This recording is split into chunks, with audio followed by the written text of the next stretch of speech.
প্ৰথমে চাওক অভিলাষা বায়ু সেনাৰ 93 বছৰীয়া ইতিহাসৰ আটাইতকৈ আজি অন্যতম দিন ভাৰতীয় বায়ু সেনাৰ শক্তি সামৰ্থ্য কিমান বীৰত্ব কেনেধৰণে তেওঁলোকে শত্ৰু ৰাষ্ট্ৰক পৰাস্ত কৰে সেয়া ইতিমধ্যে দেখুৱাবৰ বাবে অসমত এই বিশেষ বায়ু সেনা প্ৰতিষ্ঠা দিৱসৰ যে 93 সংখ্যক প্ৰতিষ্ঠা দিৱস সেই প্ৰতিষ্ঠা দিৱস আয়োজন কৰিছে অসমত কাৰণ 93 বছৰীয়া ইতিহাসত অসমত এইটো অনুষ্ঠান প্ৰথমবাৰৰ বাবে অনুষ্ঠিত হৈছে কেন্দ্ৰীয়ভাৱে এই স্থানত আজি লাচিত ঘাটৰ যি প্ৰতিমূৰ্তি আছে লাচিত ঘাটলৈ সন্মান জনাই বীৰ লাচিতলৈ সন্মান জনাই তেওঁলোকে বীৰ লাচিত বৰফুকনক তেওঁলোকে সাক্ষী হিচাপে ৰাখি আজি 93 বছৰীয়া যি প্ৰতিষ্ঠা দিৱস সেই প্ৰতিষ্ঠা দিৱস আয়োজন কৰিছে ইতিমধ্যে প্ৰত্যেককে আসলতে জ্ঞাত কেইবাদিনৰ 4-5 দিনৰ পূৰ্বৰে পৰা কেনেধৰণে যিসমূহ যুদ্ধ বিমানেৰে কেনেধৰণে আখৰা কৰি আছিল অনুশীলন কৰি আছিল তেওঁলোকে সেই আখৰাৰ জৰিয়তে আজি সেই আখৰা সম্পূৰ্ণৰূপে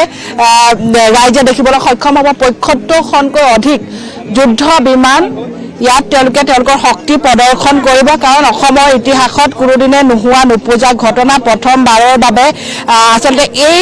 যি অনুষ্ঠান এই অনুষ্ঠান বায়ু সেনাই ইয়াতে আয়োজন কৰিছে আৰু যেহেতু আজিৰ দিনত আসলতে যিগৰাকী ডিফেন্স মিনিষ্টাৰ তেওঁ ইয়াত উপস্থিত থকাৰ কথা আছিল কিন্তু কিছু কাৰণবশতঃ তেওঁ ইয়াত উপস্থিত নাথাকিব কিন্তু তেওঁ উপস্থিত নহলেও কিন্তু অসমৰ ৰাইজ আসলতে খুব উৎসুকতাৰে বাট চাইছে বিভিন্ন প্ৰান্তৰ পৰা তেওঁলোক আহিছে আহি তেওঁলোক ইয়াত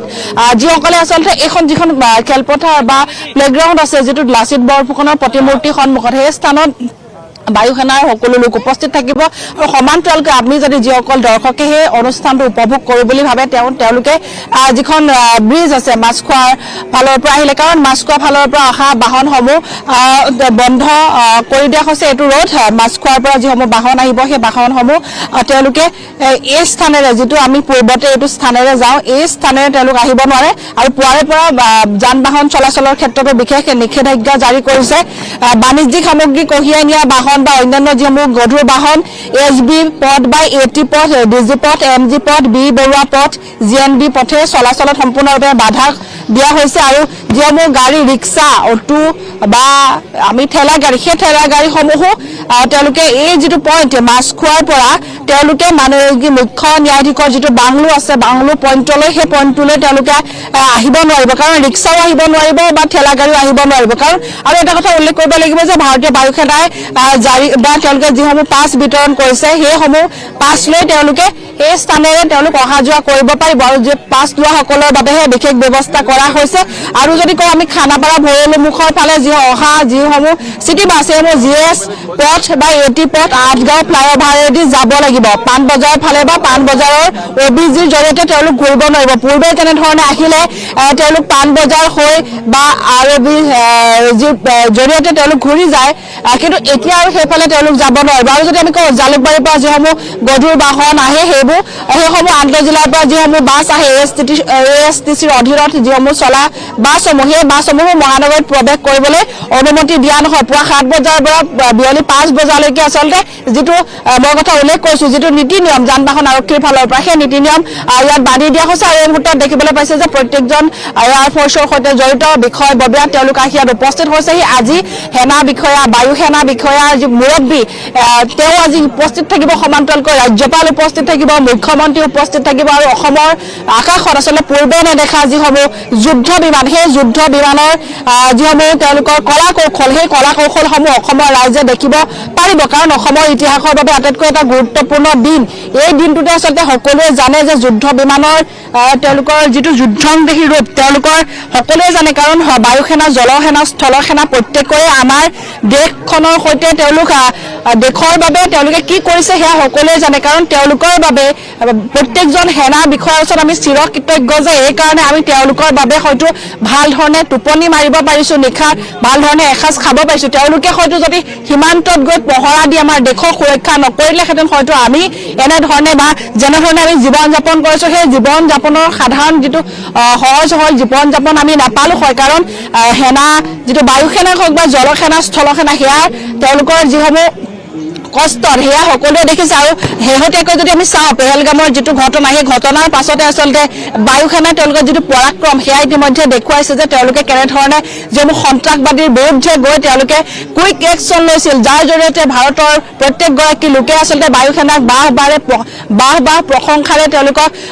সন্মানিত কৰিছিল আৰু তাৰপিছত আমি যদি কওঁ যে সেইসমূহ যুদ্ধ বিমান প্ৰত্যেকখন যুদ্ধ বিমান আজি অসমৰ আকাশত দেখিবলৈ পাব অসমবাসীয়ে দেখিবলৈ পাব মহানগৰীৰ আকাশত সেই যে ব্ৰহ্মপুত্ৰৰ ওপৰত সেই যুদ্ধ বিমান আজি ওপৰত উৰণ কৰিব MI-17 Tejas এপাচে সুখয় mirage Jaguar Rafale আদি যিসমূহ প্ৰায় 15 বিধ মানে 15 প্ৰকাৰৰ সেইসমূহ যুদ্ধ বিমান অসমৰ আকাশত উৰিব 75খন যুদ্ধ বিমান একেলগে উৰিব আৰু এটা কথা উল্লেখ কৰিব লাগিব যে আচলতে বীৰ লাচিতক তেওঁলোকে শ্ৰদ্ধা জনাই বীৰ লাচিতক সাক্ষী কৰি আচলতে এই অনুষ্ঠান ইয়াত আয়োজন কৰিছে আৰু সমান্তৰালকৈ যদি আমি কওঁ কাৰণ চাওক জুবিনবিহীনভাৱে আমি প্ৰাণৰ শিল্পী জুবিন গাৰ্গ বিহীনভাৱে আমি অসমৰ ৰাইজ আজি কিমান নিথৰুৱা অসমৰ ৰাইজে জাতিটোক আগুৱাই নিয়াৰ ক্ষেত্ৰত বা কেনেধৰণে আগবাঢ়িব সেয়াক লৈ বহু প্ৰশ্ন উত্থাপন হৈছে কাৰণ অসমীয়াক বিশ্ব দৰবাৰত প্ৰতিষ্ঠিত কৰা এগৰাকী শিল্পী আছিল যিগৰাকী শিল্পী অসমৰ প্ৰতিজন লোকৰ মনত প্ৰাণত থকা আৰু সেইগৰাকী শিল্পীলৈ বায়ু সেনাই শ্ৰদ্ধাঞ্জলি জনাব আকাশ মাৰ্গৰ পৰা তেওঁলোকে সেয়া আচলতে প্ৰত্যেকটো দৃশ্য দেখিলে আচলতে সেয়া অসমৰ ৰাইজ স্তম্ভিত হৈ পৰিব কাৰণ দৃষ্টিনন্দন পৰিৱেশে বিৰাজ কৰিব আজি ব্ৰহ্মপুত্ৰৰ লাচিত ঘাটৰ আকাশ মাৰ্গত আৰু এই দৃষ্টিনন্দন পৰিৱেশ চাই অসমৰ ৰাইজ আজি হতবাক হৈ পৰিব কাৰণ এনে পৰিৱেশ কোনোদিন অসমৰ ৰাইজে দেখা নাই গুৱাহাটী মহানগৰবাসীয়ে দেখা নাই ইতিমধ্যে আপুনি যদি চাই বিভিন্নজন আহি উপস্থিত হৈছে যিখন উত্তৰ গুৱাহাটী যিখন ব্ৰিজ নিৰ্মাণ হৈ আছে সেই ব্ৰিজখনৰ পৰা যদি আপুনি চাই এখন যিখন ভৰেলু ব্ৰিজ নতুনকৈ নিৰ্মাণ হোৱা এই ভৰেলু ব্ৰিজতো ইতিমধ্যে অসংখ্যজন আহি উপস্থিত হৈছে এক প্ৰকাৰৰ সম্পূৰ্ণৰূপে পথ বন্ধ হৈ পৰিছে মোৰ সহযোগী আছে চিন্ময় দেখুৱাইছে দেখিবলৈ পাইছে এনেধৰণে সম্পূৰ্ণৰূপে যিসকল ৰাইজ তেওঁলোকে এই যিটো এয়াৰ শ্ব' সেই এয়াৰ শ্ব' তেওঁলোকে চাবৰ বাবে যিসকল উপস্থিত হৈছে সেই ৰাইজৰ ভিৰ পৰিলক্ষিত হৈছে এক প্ৰকাৰ সম্পূৰ্ণ ৰাস্তা বন্ধ হৈ গৈছে আৰু সেইবাবে আচলতে যান বাহন আৰক্ষীয়ে বিশেষ নিষেধাজ্ঞাও দিছে পথটোত চলাচলৰ বাবে এয়া দেখিবলৈ পাইছে প্ৰত্যেকজন ৰাইজ আহি ইয়াত তেওঁলোকে খুব সুন্দৰকৈ যিটো এয়াৰ শ্ব' আছে সেই এয়াৰ শ্ব' তেওঁলোকে উপভোগ কৰিব পাৰিব আৰু প্ৰত্যেকৰ বাবে এই সুবিধা কৰি দিয়া হৈছে কাৰণ যিখন খেলপথাৰখনৰ যিহেতু দৈৰ্ঘ্য কম সেইবাবে আচলতে যিসকল সেনা বিষয়াসকল তেওঁলোক